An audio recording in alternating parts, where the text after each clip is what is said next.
Hello everyone. आज के HTML के पार्ट 3 में हम आपको बताने जा रहे हैं HTML में हेडिंग टैग के बारे में। HTML में हमारे पास हेडिंग के लिए भी टैग होता है।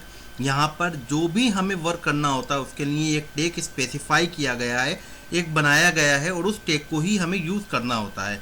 तो आज हम जिन टैग की बात कर रहे हैं वो है हेडिंग टैग, और जो हमारे हेडिंग टैग होते हैं वो H1, H2, H3, H4, H5, H6 तक हेडिंग टैग होते हैं। तो चलिए इसे डिटेल में हम पढ़ते हैं। हेडिंग टैग जैसे अभी बताया हमने आपको H1, H2, H3, H4, H5 और H6 तक होते हैं। तो क्या H7 नहीं होता है? बिल्कुल नहीं होता है। अगर इनके साथ H7 लगा भी देंगे तो भी वो काम नहीं करेगा। हेडिंग टैग अपनी किसी भी वर्ड को अगर आप हेडिंग बनाना चाहते हैं, अपने पेज की हेडिंग बनाना चाहते हैं, तो आप कोई भी हेडिंग टैग में से यूज़ कर सकते हैं। और ये 6 तरह के होते हैं, जैसे भी हम बता चुके हैं H1, H2, H3, H4, H5 and H6। Heading tag में जो भी पहला टैग है जो H1 है वो सबसे बड़ा होता है साइज में। H2 टैग उससे छोटा होता है, H3 उससे छोटा, H4 इससे छोटा, H5 इससे छोटा एंड H6 सबसे छोटा होता है। अगर आपको मेन हेडिंग लेनी है तो आप H1 लिखेंगे। देखिए जब आप यहाँ पर आपको इसका डेमोन्स्ट्रेशन भी दिखाया गया है कि H1 अगर आप लिखते हैं और जानिसार अख्तर लिखा है आपने और H1 क्लोज कर दिया है, तो अब आप देखिए यहाँ पर जानिसार अख्तर जो है वो एक हेडिंग बन गया है। और हेडिंग बना है तो कैसी है? सबसे बड़ी हेडिंग।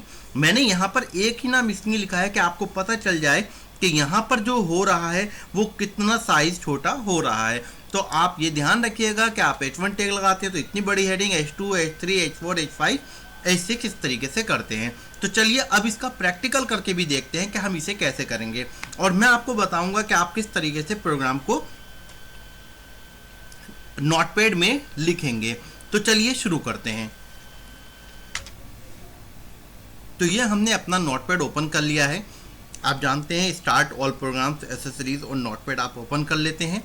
आप नोटपैड की जगह कोई और एडिटर भी यूज़ कर सकते हैं, नोटपैड प्लस प्लस भी यूज़ कर सकते हैं। बहुत सारे ऑप्शन आपके पास होते हैं जिनके ऊपर आप इसकी कोडिंग कर सकते हैं। तो हम नोटपैड स्टार्ट कर रहे हैं।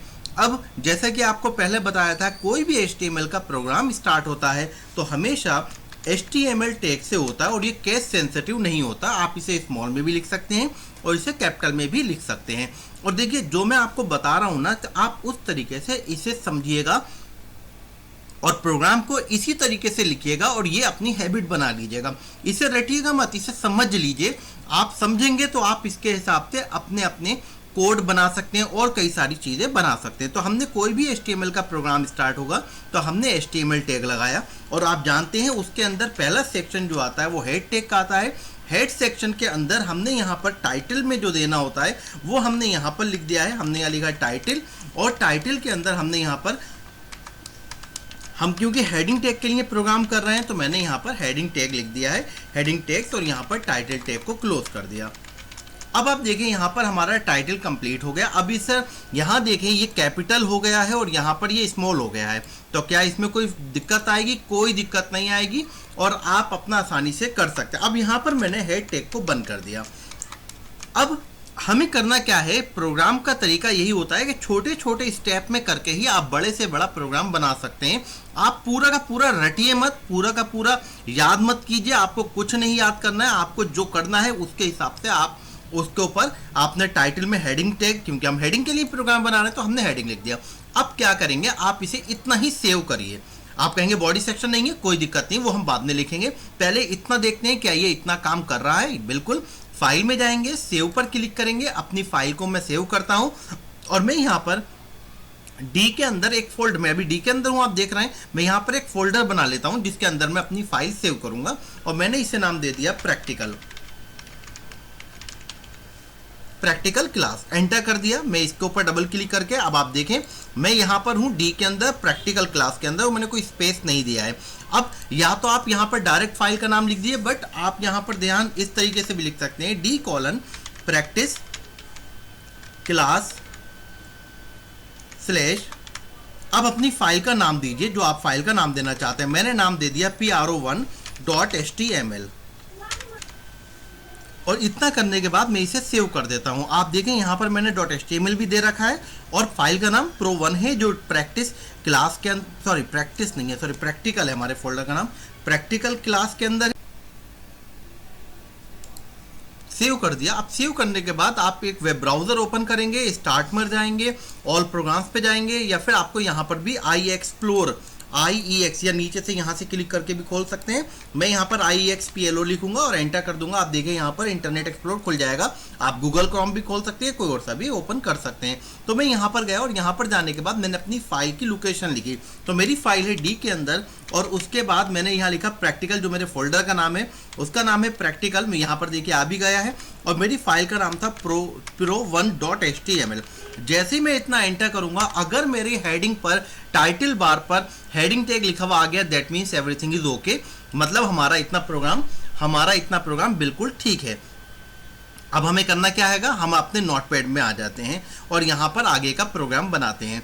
अब हमें क्या करना है, हमें बॉडी टैग लगाया हमने यहाँ पर। बॉडी टैग के अंदर मैंने यहाँ पर लिखा जानिसार अख्तर, ठीक है, मैंने यहाँ जानिसार अख्तर लिखा है। आप देख रहे हैं ना कोई हेडिंग लिखा है ना कुछ लिखा है, मैंने इसे सेव कर दिया। अब सेव करने के लिए आप फाइल में जाकर सेव जैसे ही करेंगे तो आपने फाइल का नाम तो दे ही रखा है pro1, तो वो उसी के अंदर सेव हो गया। और अगर आपको इंटरनेट एक्सप्लोर पे जाना है तो आपके कीबोर्ड में ध्यान रखिएगा, एक होती है Alt+Tab। आप ऑल्ट दबा के टैप करेंगे, देखिए इस तरीके से आ जाएगा, और जहां पर आपको जाना है वहां पर छोड़ दीजिएगा। दोबारा से देखिए ऑल्ट दबाकर एक बार टैप कर देंगे, ये स्विच होता है विंडोज के बीच में। तो मैंने यहाँ पर दिखला दिया Alt+Tab। अब आपने यहाँ पर गए और यहाँ जाके F5 करा, मीन्स रिफ्रेश किया, और रिफ्रेश करने पर आप देखें यहाँ पर आ गया, ना कोई हेडिंग बनी है, सिंपल टेक्स्ट लिखा हुआ आ गया है। देखिए ये बड़ा भी इतना दिख रहा है क्योंकि मैंने इसे 150 कर रखा है, बाकी ये नॉर्मल है साइज। अब मैं यहाँ पर गया और मैंने यहाँ पर लिखा H1, और H1 लिखने के बाद जानिसार अख्तर लिखा है यहाँ पर, और H1 टैग को क्लोज कर दिया। सेव किया यहाँ पर Ctrl+S करके, ऑल टैप करके यहाँ पर आया, F5 किया, तो आप देखें ये हेडिंग H1 बनकर तैयार हो गई है। अब यहाँ पर आप देखें एक एक स्टेप आप कर रहे हो, उसे सेव कर रहे हो, उसको आउटपुट कर रहे हो। This is the perfect way to write a program. जितना आप कर रहे हो उतना आप देख रहे हो, अगर गलती होगी तो आपको पता चल जाएगा, अगर कुछ समझ में नहीं आए तो यहीं रुक जाइए कि कुछ ना कुछ गलती है, ठीक है। अब आपको H2 देना है तो आपने यहाँ पर H2 लिखा, आपने यहाँ पर जानिसार अख्तर लिखा, H2 टैग को क्लोज कर दिया, ठीक है। सेव किया, ऑल टैप किया, F5 किया, एक एक चीज़। अब देखिए आपको पता चल गया होगा ये कितनी बड़ी हेडिंग है, उसके बाद दूसरे नंबर की हेडिंग ये होती है।